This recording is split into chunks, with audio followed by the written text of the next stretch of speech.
Hello everybody, क्या हाल चाल है सभी स्टूडेंट्स के? सब ठीक ठाक, सब बढ़िया।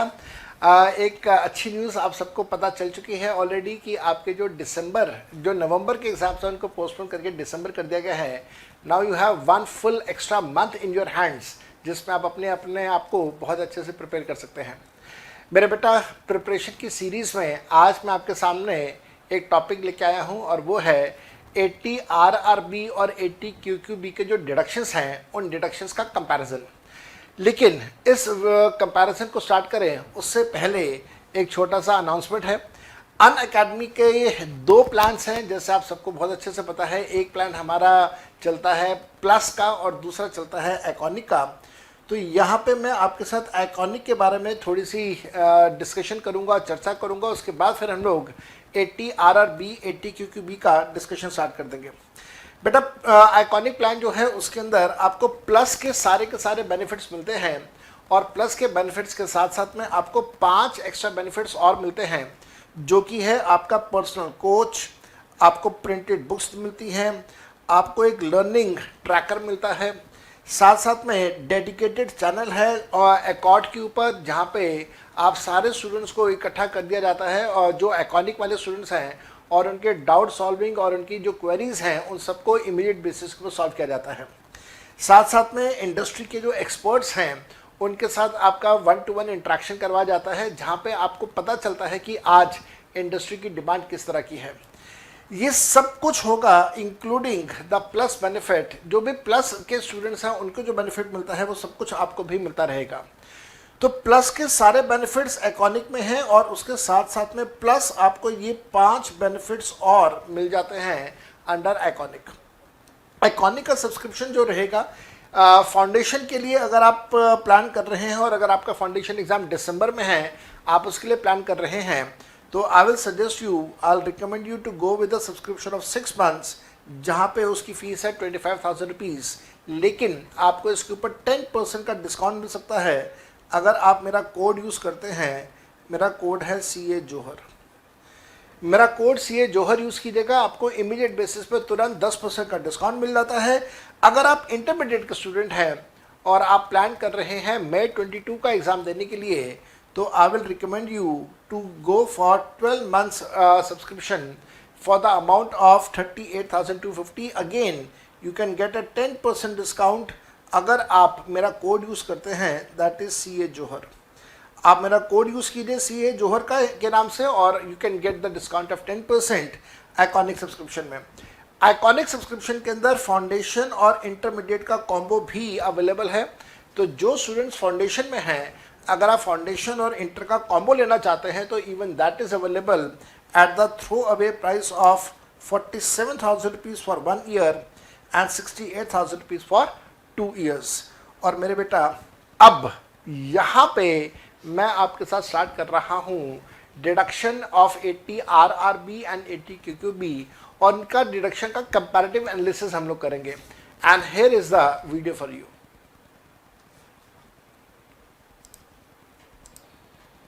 आज इस क्लास नंबर 3 में हम लोग स्टार्ट कर रहे हैं टॉपिक, सबसे पहला 80 QQB और 80 RRB। ये दोनों जो सेक्शंस हैं ये काफ़ी मिलते जुलते सेक्शंस हैं। क्योंकि ये दोनों सेक्शन मिलते जुलते हैं, इस वजह से मैं चाहूँगा कि मैं इनका एक कंपैरेटिव टेबल आपको करवाऊँ। और कंपैरेटिव टेबल करवाना है इस वजह से आप एक टेबल बनाइए, इससे कंपैरेटिव एनालिसिस हो जाएगा। टेबल बना लीजिए, कंपैरेटिव एनालिसिस हो जाएगा आपका। यहाँ पे हम लोग लिख देंगे अपना पर्टिकुलर्स, यहाँ पे लिख देंगे सेक्शन 80 RRB, यहाँ पे लिख देंगे सेक्शन 80 QQB, 80 RRB 80 QQB। तो ये दो सेक्शन हमारे पास आ जाएंगे। पैरेलल सेक्शन से हम लोग करेंगे इनको, दोनों को सीखेंगे, समझेंगे दोनों में। पहला पॉइंट, ये डिडक्शन किसको मिलेगा? अलाउड टू किसको मिलेगा ये डिडक्शन? तो ध्यान से लिखेंगे, एक एक पॉइंट को ध्यान से लिखेंगे, साथ साथ में समझाता रहूंगा, साथ साथ में मैं आपको लिखवाता चलूंगा। Deduction is allowed to individual जो होगा या तो ROR या फिर होगा NOR। मैं दोबारा से लिख देता हूं, शायद ज्यादा अच्छा हो रहेगा। Individual who may be, individual who may be ROR और हु मे बी NOR। और क्योंकि बी का डिडक्शन किसको मिलेगा? मिलेगा किसी भी इंडिविजुअल को, इंडिविजुअल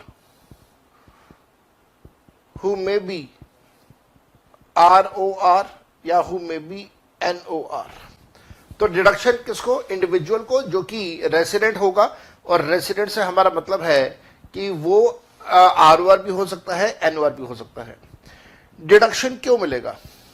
डिडक्शन फॉर, डिडक्शन किस वजह से मिलेगा? Deduction for royalty income on sale of, royalty income on sale of books which are in nature of literature, artwork, literature,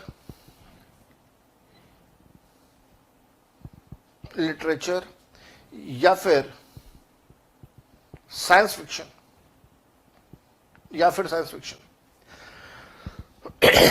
साथ साथ में 80 QQB का डिडक्शन। ओहो भाई, एक काम कर देना, मैंने ना गलती से RRB के नीचे QQB वाला पॉइंट लिख दिया, तो आप एक छोटा सा काम कर देना, मेरे से गलती हो गई, आप ऊपर टाइटल चेंज कर देना, यहां पे QQB लिख देना और यहां पे आप RRB लिख देना। सॉरी भाई, सॉरी, मेरे से गलती हो गई, यहां पे आप QQB लिख दीजिए और यहां पे आप RRB लिख दीजिए। रियली सॉरी, एक्सट्रीमली सॉरी, तो इसको आप प्लीज ठीक कर दीजिए। डन। अच्छा, अब हम लोग यहां पे चलते हैं। RRB में डिडक्शन क्यों मिलेगा? डिडक्शन किस चीज के लिए मिलेगा? यहां पे भी डिडक्शन मिलेगा रॉयल्टी के लिए। Royalty income, deduction royalty income on patents, for which individual is first and true inventor,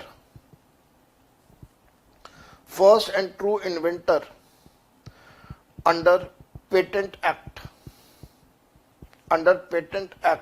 1970। इसको एक बार सारा लिख लेते हैं, आपको सारी बातें बड़े अच्छे से समझ आएंगी। साथ साथ में ध्यान रखिएगा, इस बात का ध्यान रखिएगा, डिडक्शन कितना मिलेगा? डिडक्शन अमाउंट, जो डिडक्शन का अमाउंट होगा वो होगा लीस्ट ऑफ, यहां पे भी लिखेंगे लीस्ट ऑफ। लीस्ट किस किस का? Point number A, actual royalty, जो भी आपने एक्चुअल रॉयल्टी कमाई है वो। B, maximum 3 lakh. C, 15% of value of books sold, जो किताबें आपने बेची हैं उनका 15%। यहां पे अगर हम लोग दूसरे वाले केस की बात करें तो वहां पे डिडक्शन कितना मिलेगा? Again deduction allowed is least of actual royalty.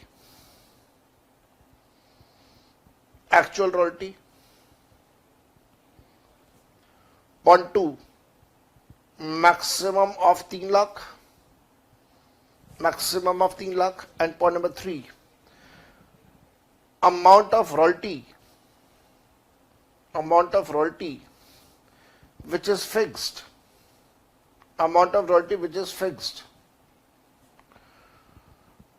under Patent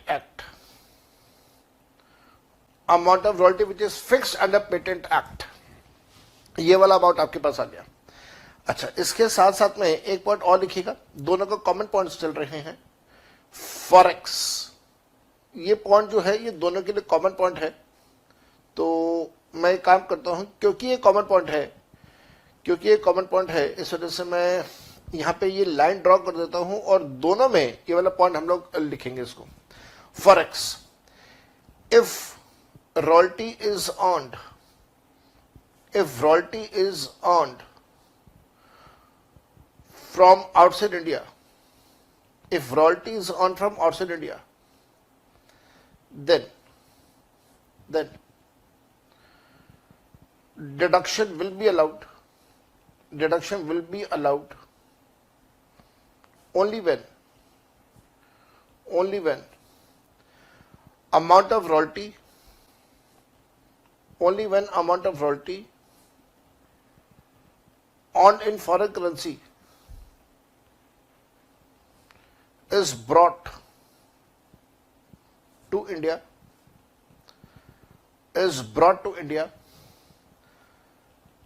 within 6 months from end of month, from end of financial year, from the end of financial year, or within such extended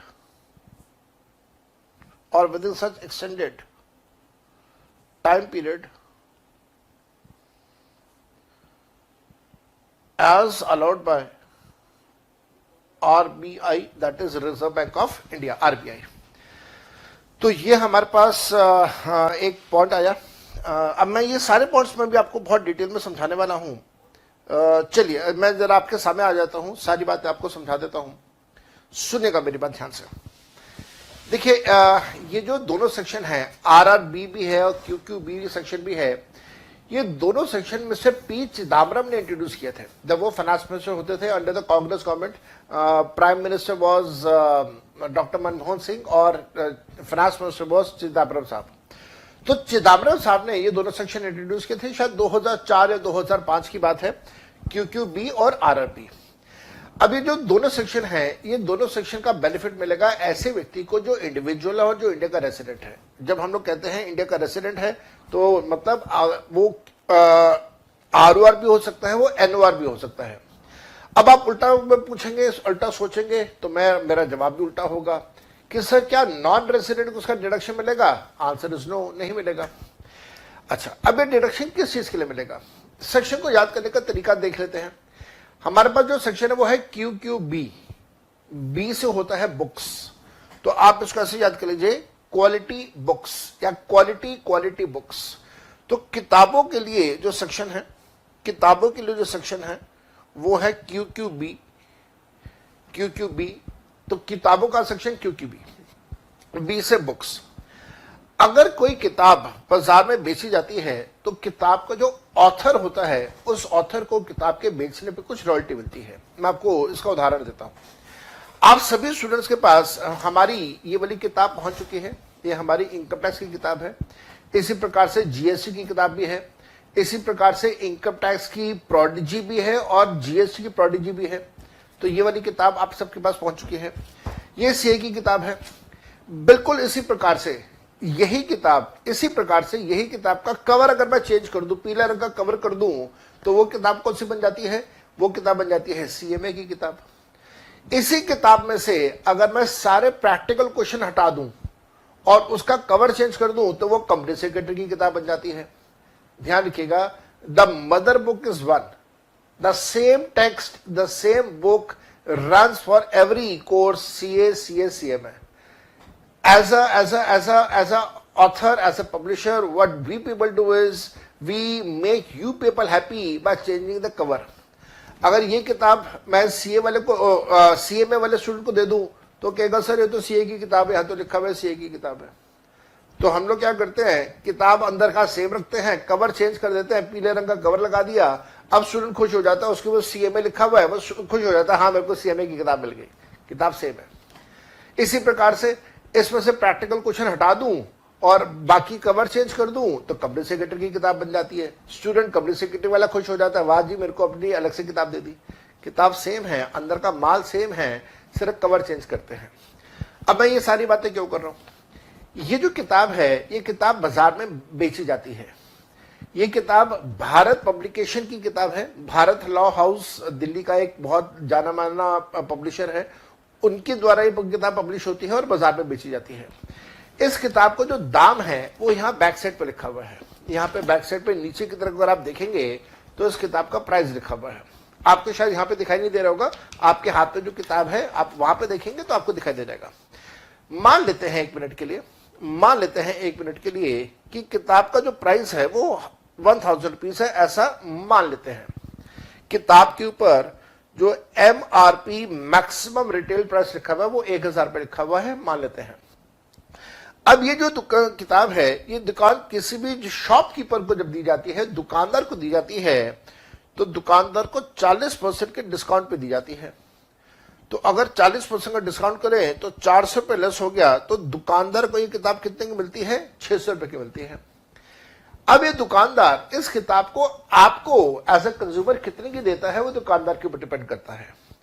600 से लेके 1000 रुपए के बीच में जो भी amount होगा वो दुकानदार का प्रॉफिट मार्जिन है। तो ये प्रॉफिट मार्जिन उसको मिल रहा है। अब उसको ऊपर डिपेंड करेगा कि साहब वो ये किताब कितने की बेच रहा है। कोई 650 की बेचेगा, कोई 700 की बेचेगा, कोई 800 की बेचेगा, कोई पूरे 1000 की बेचेगा, ये उसका प्रॉफिट मार्जिन है। लेकिन अब बात आती है मेरी, याद रखना, this is the sale price, this is the sale price by publisher, this is the sale by publisher to shopkeeper. तो पब्लिशर मेरे को कहता है जौहर साहब मैंने किताब 600 की बेची है, मैंने किताब दुकानदार को 600 की बेची है, तो मैं आपको इस 600 के अमाउंट के ऊपर रॉयल्टी पे करूंगा। तो मेरे को जो रॉयल्टी मिलती है वो इस 600 के अमाउंट के ऊपर मिलती है, और मेरी रॉयल्टी 12.5% की रॉयल्टी है। 600 रुपए के ऊपर 12.5% अगर आप कैलकुलेट करते हैं तो वो आता है 75 रुपए। दैट मीन्स एक किताब अगर बेची जाती है तो मेरी रॉयल्टी इनकम होती है 75 रुपए। I get 75 rupees on the sale of 1 book. तो दिस इज क्वाइट क्लियर। अब ये जो 75 रुपए एक किताब का है, ऐसी तो मेरी हजारों किताबें बिकती हैं। तो आप इस अमाउंट को हजारों किताबों से मल्टीप्लाई कर देंगे तो रॉयल्टी का एक्चुअल अमाउंट आ जाएगा। ये जो रॉयल्टी का एक्चुअल अमाउंट आया, इस रॉयल्टी के एक्चुअल अमाउंट को मैं अपनी बिजनेस इनकम मान की ग्रॉस टोटल इनकम ऐड करूंगा। अब this is my royalty income on which now I will be allowed a deduction under 80 QQB। मैं इंडिया का इंडिविजुअल हूं, मैं इंडिया का रेसिडेंट हूं, मैं बुक्स की रॉयल्टी कमाता हूं। I earn royalty income on the sale of books which are in the nature of art work, literature and science fiction. तो मैं book is in the nature of literature, तो literature की किताब होने की वजह से मेरे को इसके ऊपर रॉयल्टी का पैसा मिलेगा और डिडक्शन भी मिलेगा। मैं डिडक्शन कितना लूंगा? डिडक्शन मेरे को जो मिलेगा वो होगा लीस्ट ऑफ, इनमें से जो सबसे छोटा है, पहला रॉयल्टी का पैसा, दूसरा मैक्सिमम 3 लाख का पैसा, तीसरा किताबें जो बेची गई हैं उनका 15%। ध्यान देना, मेरे को कितना मिलता है, मैंने भी आपको बताया मेरे को 12.5 मिलता है। तो ये 12.5 मेरे को मिल रहा है, लेकिन मैक्सिमम लिमिट डिडक्शन के लिए क्या है? 15। मान लो पब्लिशर मेरे को कहता कि जौहर साहब मैं आपको 20% की रॉयल्टी दूंगा, मान लेते हैं ऐसा। तो 600 रुपए का 20% कितना हो गया? 600 रुपए का 20% हो गया जी 120 रुपए। तो मान लो अगर मेरी रॉयल्टी इनकम 120 रुपए की होती तो क्या मेरा डिडक्शन 20% के हिसाब से कैलकुलेट होता? Answer is no. मेरा जो डिडक्शन कैलकुलेट होता वो 600 का 15% के हिसाब से कैलकुलेट होता, दैट इज 90 रुपए के हिसाब से। तो याद रखिएगा 15% इज द मैक्सिमम लिमिट। अगर रॉयल्टी का पैसा इससे ज्यादा है तो आपको जो डिडक्शन कैलकुलेट करना होगा वो 15% के मुताबिक ही करना होगा। आपको वहां पे वो डिडक्शन का पैसा 20% पे या 15 से ज्यादा वाली फिगर पे नहीं करना होगा। मेरे केस में तो है ही 12.5%, तो मेरे को कोई दिक्कत नहीं है। जितना भी रॉयल्टी का पैसा मैं कमाता हूं वो सारा का सारा पैसा यहां पे आ जाएगा। लेकिन एक चीज ध्यान रखिएगा, बहुत केसेस में किताबें ऐसी होती हैं जो कि अक्सर बदलती नहीं है, जिनका जो टेक्स्ट है वो बदलता नहीं है। जैसे मैथमेटिक्स की किताब की बात करते हैं, ज्योग्राफी की किताब की बात करते हैं, हिस्ट्री की किताब की बात करते हैं, डू यू सीरियसली बिलीव कि ये किताब एक बार किसी ऑथर ने किताब लिखी तो वो किताब अगले साल बदल जाएगी? आंसर इज नो, नहीं बदलेगी ये किताब।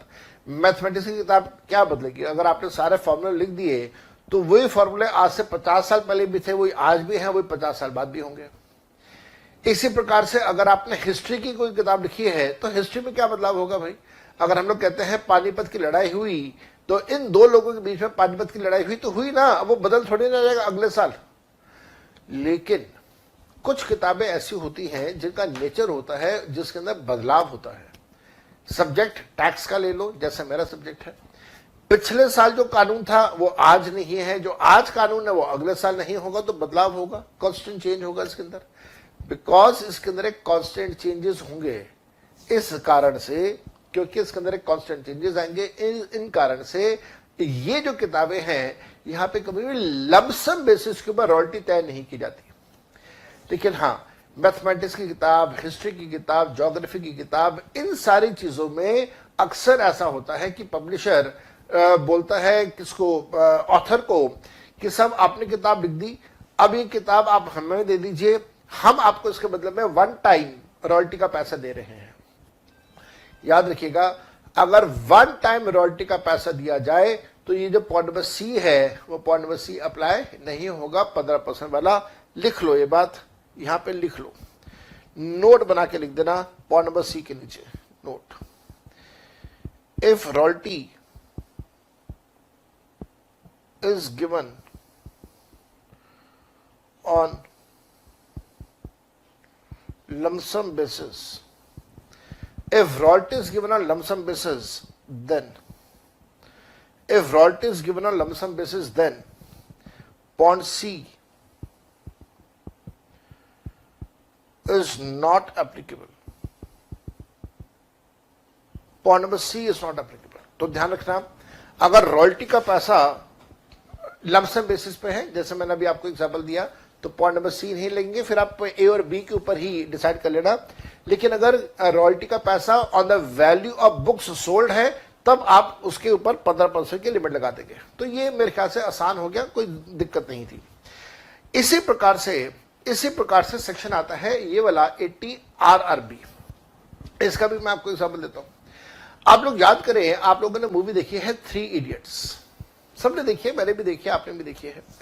3 इडियट्स मूवी के अंदर दिखाया गया कि वो जो रणछोड़ दास है, जो कैरेक्टर है, मेन कैरेक्टर है, आमिर खान जिसका रोल प्ले किया है रणछोड़ दास, तो रणछोड़ दास जो है, ये रणछोड़ दास बहुत सारे छोटे छोटे टेक्नोलॉजीज डेवलप करके उनका पेटेंट अपने नाम पे करवाता है। जैसे आपको याद होगा वो एक हेलीकॉप्टर जिसमें कैमरा लगा हुआ था, आपको याद होगा कार की बैटरी से यूज करके इन्वर्टर बना देना, आपको याद होगा वो मूवी का एक सीन जहां पे करीना कपूर की, या शायद उसकी करीना कपूर की बहन की डिलीवरी होती है, तो वो इन्वर्टर्स को यूज करके एक पंप लगा देता है जिससे वो बच्चे को सक किया जाता है बाहर की तरफ।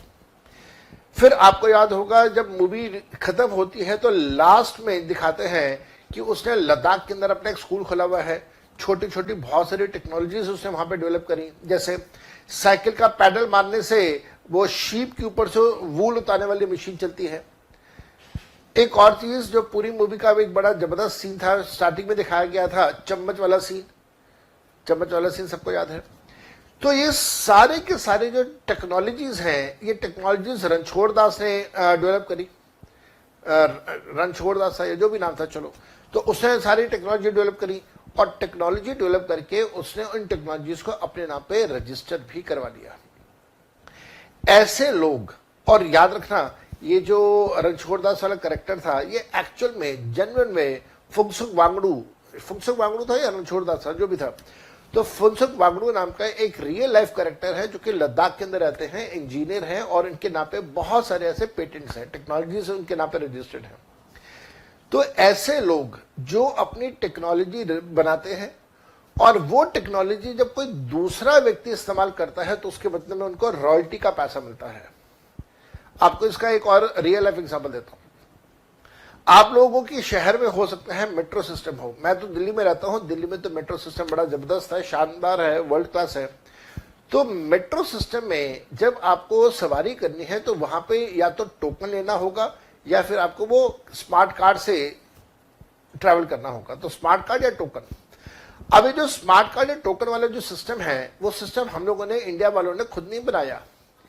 इंग्लैंड की जो कैपिटल सिटी है लंदन, लंदन के अंदर, सुन लेना, लंदन के अंदर जो मेट्रो चलता है जिसको हम लोग बोलते हैं ट्यूब, तो ट्यूब की ये टेक्नोलॉजी है और हमने लंदन की मेट्रो से टेक्नोलॉजी हायर करी है। ऑब्वियस सी बात है हम उसको रॉयल्टी पे करते होंगे। इसी प्रकार से बहुत सारे और केसेस हैं जहां पे कुछ टेक्नोलॉजीज हमने डेवलप करी, दूसरे को दे दिया इस्तेमाल करने के लिए, वो हमें पैसा देता है। बहुत सारे ऐसे केसेस हैं जहां पर टेक्नोलॉजी किसी और ने डेवलप करी, हम इस्तेमाल करते हैं, हम पैसा देते हैं। तो टेक्नोलॉजी के इस्तेमाल पे दिया जाना या रिसीव किया जाने वाला पैसे को हम लोग बोलते हैं रॉयल्टी। तो आरआरबी रॉयल्टी का ही है, टेक्नोलॉजी की रॉयल्टी का है। अगर आपने कोई टेक्नोलॉजी डेवलप करी है, आप इंडिविजुअल हैं, आप इंडिया के रेसिडेंट हैं, आपने कोई टेक्नोलॉजी डेवलप करी है, तो उस टेक्नोलॉजी के बदले में अगर आपको पेटेंट्स का या कुछ रॉयल्टी का पैसा मिलता है तो आप उस रॉयल्टी के पैसे का डिडक्शन ले सकते हैं अंडर सेक्शन 80 आरआरबी। 80 आरआरबी का जो डिडक्शन आपको मिलेगा, वो डिडक्शन कितना मिलेगा? डिडक्शन होगा लीस्ट किसका? एक्चुअल रॉयल्टी जो आपने कमाई। दूसरा 3 लाख रुपए। तीसरा, जो भी रॉयल्टी का पैसा आपने पेटेंट एक्ट में फिक्स कर दिया, जो भी रॉयल्टी का पैसा आपने पेटेंट एक्ट में फिक्स कर दिया, उस पैसे का अमाउंट। अब रॉयल्टी एक्ट में पेटेंट्स एक्ट में रॉयल्टी का कितना पैसा फिक्स होगा वो हमें जानने की जरूरत नहीं है। अगर एग्जाम में क्वेश्चन आएगा तो ये थर्ड पॉइंट आपको क्वेश्चन में गिवन होगा कि साहब पेटेंट एक्ट के अंदर रॉयल्टी का पैसा इतना तय हुआ है। साथ साथ ध्यान रखना, दोनों सेक्शंस के लिए कॉमन पॉइंट है। दोनों सेक्शन के लिए कॉमन पॉइंट है। क्या है मेरे बेटा? इस बात का हमेशा ध्यान रखिएगा कि ऐसा होता है कि आज जो हमारा पूरा वर्ल्ड है वो एक ग्लोबल विलेज बना हुआ है, जहां पे यूएसए में कुछ होगा तो इंडिया वालों को तुरंत पता चलेगा, इंडिया में कुछ होगा यूएसए वालों को तुरंत पता चलेगा, और इस प्रकार से पूरे वर्ल्ड में। तो मान लीजिए अगर आज इंडिया में कोई टेक्नोलॉजी डेवलप होगी जो कि किसी को लगता है कि बड़ी काम की टेक्नोलॉजी है, तो चाहे वो यूएसए में बैठा हो, स्विट्जरलैंड में बैठा हो, वो उस टेक्नोलॉजी को हायर करके उसका पेटेंट का पैसा देगा या रॉयल्टी का पैसा देगा। इसी प्रकार से आपको ये बात अच्छे से पता है कि हैरी पॉटर नाम की एक सीरीज की किताबें आती हैं जिसके ऑथर का नाम है जेके रॉलिंस। अब ये जो जेके रॉलिंस है ये फीमेल है और if I am not mistaken तो लंदन की रहने वाली हैं, इंग्लैंड की रहने वाली हैं। तो जेके रॉलिंस की किताबें, हैरी पॉटर की सीरीज की किताबें पूरे वर्ल्ड में बिकती हैं और खूब बिकती हैं, इंडिया में भी बिकती हैं। इसी प्रकार से इंडिया का एक बहुत फेमस ऑथर चेतन मलिक, इनकी किताबें, चेतन भगत, मैंने चेतन मलिक बोल दिया, चेतन मलिक एक मेरे दोस्त हैं, टैक्स पढ़ाते हैं वो भी, उनका नाम आ गया एकदम। तो चेतन भगत की किताबें पूरे वर्ल्ड में बिकती हैं, खूब बिकती हैं किताबें उनकी। अब चेतन भगत की ही बात करते हैं। मान लीजिए चेतन भगत हैं, उन चेतन भगत को रॉयल्टी का पैसा मिलता है फ्रॉम लंदन, मान लेते हैं ऐसा। अब लंदन वाले जब पैसा पे करेंगे तो ऑब्वियस बात है वो इंडियन करेंसी तो पे करेंगे नहीं, वो तो फॉरेन करेंसी पे करेंगे, दैट इज इंग्लैंड की जो करेंसी है पाउंड्स, वो पे करेंगे। अब चेतन भगत क्या चाहता है कि साहब मैंने जो रॉयल्टी कमाई है फॉरेन करेंसी में उसका मेरे को डिडक्शन मिल रहा है 80 QQB में। तो सरकार ने कहा ठीक है हम आपको दे देंगे डिडक्शन, कोई दिक्कत नहीं है, लेकिन एक शर्त है। शर्त यह है कि जो भी फॉरेन करेंसी का पैसा है वो फॉरेन करेंसी का पैसा आप इंडिया में ट्रांसफर कर दो, इंडिया में ले आओ। कब तक लेके आना है? फाइनेंशियल जब खत्म होगा उसके बाद 6 महीने। फाइनेंशियल खत्म कब हो रहा है? फाइनेंशियल खत्म होता है 31 मार्च को। 31 मार्च के बाद 6 महीने, 31 मार्च के बाद 6 महीने होते हैं कब? वो आते हैं 30 सितंबर को। तो 30 सितंबर तक फॉरेन करेंसी का पैसा अगर इंडिया में आ जाता है तो डिडक्शन मिल जाएगा आपको। लेकिन मान लो अगर नहीं आ पाता तो भी ऐसा पॉसिबल है कि चलो कोरोना हो गया, कोरोना की वजह से पूरा वर्ल्ड जो है वो बंद हो गया, ऐसे ही लॉकडाउन पे चला गया। ऐसे ये भी पॉसिबल है कि साहब मान लीजिए किसी देश में इकोनॉमिक रिसेशन आ गया, पैसा ट्रांसफर नहीं हो पा रहा, किसी कंट्री ने रिस्ट्रिक्शंस लगा दी हैं, पैसा ट्रांसफर नहीं हो पा रहा, ऐसा कोई भी कारण जिसकी वजह से 6 महीने के अंदर अंदर पैसा इंडिया में नहीं आ पा रहा, अब क्या करें? तो सरकार ने कहा कोई बात नहीं, ऐसे केस में आप रिजर्व बैंक ऑफ इंडिया से परमिशन ले लीजिए और वो उनसे टाइम पीरियड एक्सटेंड करवा लीजिए। अब आप कहेंगे सर ये आरबीआई टाइम पीरियड कितना एक्सटेंड करेगा? इसकी कोई लिमिट नहीं है। आरबीआई ने अगर एक बार टाइम पीरियड एक्सटेंड कर दिया तो उस एक्सटेंडेड टाइम पीरियड के अंदर अंदर अगर आप फॉरेन करेंसी इंडिया में ले आते हैं तो फिर आपको इसका डिडक्शन मिल जाएगा, under section 80 QQB and 80 RRB। मैंने इसके नीचे आपको ये सारी बातें लिखवाई थी, मेरे ख्याल से इसकी कोई हमें ज़रूरत नहीं है। तो एग्जाम्पल भी हम लोग करेंगे, जैसे जैसे आगे बढ़ेंगे हम लोग एग्जाम्पल करेंगे